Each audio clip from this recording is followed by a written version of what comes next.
अस्सलामुअलैकुम। उम्मीद है आप सब खैर आफियत से होंगे। नाज़रीन करामी, श्रीनगर से मौसूला इत्तलात के मुताबिक पुलवामा की अदालत ने एक ऐसे कत्ल का मुकदमा सुनाया है जो तकरीबन 19 बरस तक अदालत में चलता रहा। इस तवील अरसे के बाद अदालत इस नतीजे पर पहुंची कि पुलिस और इस्तिगासा मुल्जिम के खिलाफ ऐसा मजबूत सबूत पेश नहीं कर सके जिससे ये साबित हो सके कि वाकई इसने ये कत्ल किया था। इसीलिए अदालत ने मुल्जिम को बरी करने का हुक्म दे दिया। ये वाक़ा 28 अगस्त 2007 को पेश आया था, जब पुलिस चौकी क्लियर को इत्तला मिली कि एक पानी के टैंक के करीब एक शख्स की लाश पड़ी है। पुलिस मौके पर पहुंची तो लाश की शिनाख्त मोहम्मद यूसुफ कल्स वल्द शरीफुद्दीन कल्स साकना नसरपुरा के तौर पर हुई। इस वाक़े से इलाके में खौफ और बेचैनी फैल गई थी, क्योंकि कत्ल एक संगीन जुर्म था और लोग चाहते थे कि कातिल को जल्द अज जल्द सजा मिले। पुलिस ने लाश बरामद होने के बाद कत्ल का मुकदमा दर्ज किया और FIR नंबर 2007-89 के तहत तफ्तीश शुरू की गई। तफ्तीश के बाद पुलिस ने 3 अफराद को इस कत्ल में मुलव्विस करार दिया और इनके खिलाफ अदालत में चार्जशीट पेश की गई।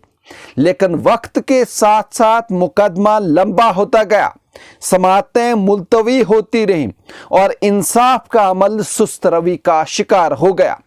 इस दौरान मुकदमे में शामिल 2 मुल्जिमान का इंतकाल हो गया, जिसके बाद इनके खिलाफ कार्रवाई खत्म हो गई। सिर्फ एक मुल्जिम रियाज अहमद कोहली साकना पुलवामा के खिलाफ मुकदमा चलता रहा। रियाज अहमद कोहली ने शुरू से ही अपने ऊपर लगाए गए इल्जामात को गलत करार दिया और कहा कि वो बेगुनाह है।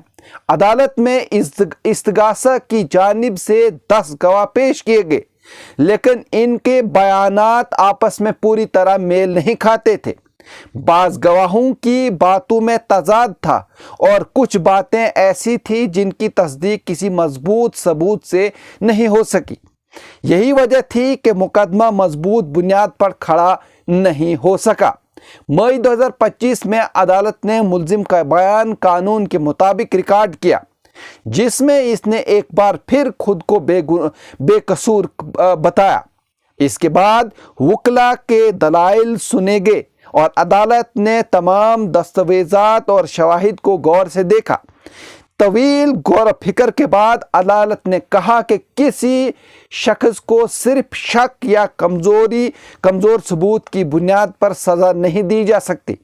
अदालत ने वाज़ेह किया कि कानून के मुताबिक ये इस्तिगासा की जिम्मेदारी होती है कि वो जुर्म साबित करे।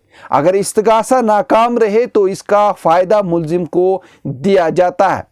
चूंकि इस मुकदमे में इस्तिगासा ये साबित नहीं कर सका कि कातिल वाकई इसी मुल्जिम ने किया था, इसलिए अदालत ने रियाज अहमद कोहली को बरी करने का फैसला सुनाया। इस फैसले के बाद ये 19 साल पुराना मुकदमा अपने इख्तिताम को पहुंचा।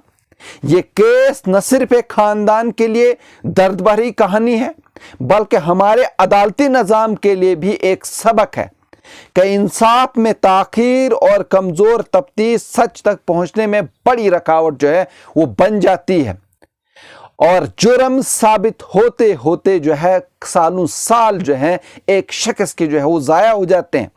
अदालत का ये फैसला एक बार फिर ये पैगाम देता है कि इंसाफ का मतलब सिर्फ सज़ा देना नहीं, बल्कि बेगुनाह को बचाना भी इतना ही ज़रूरी है। या नाजरीन, अगर आप इस तरह के और भी न्यूज़ देखना चाहते हैं तो आप हमारे चैनल को सब्सक्राइब कर सकते हैं, लाइक कर सकते हैं और शेयर कर सकते हैं। मुझे दीजिए इजाज़त। शुक्रिया।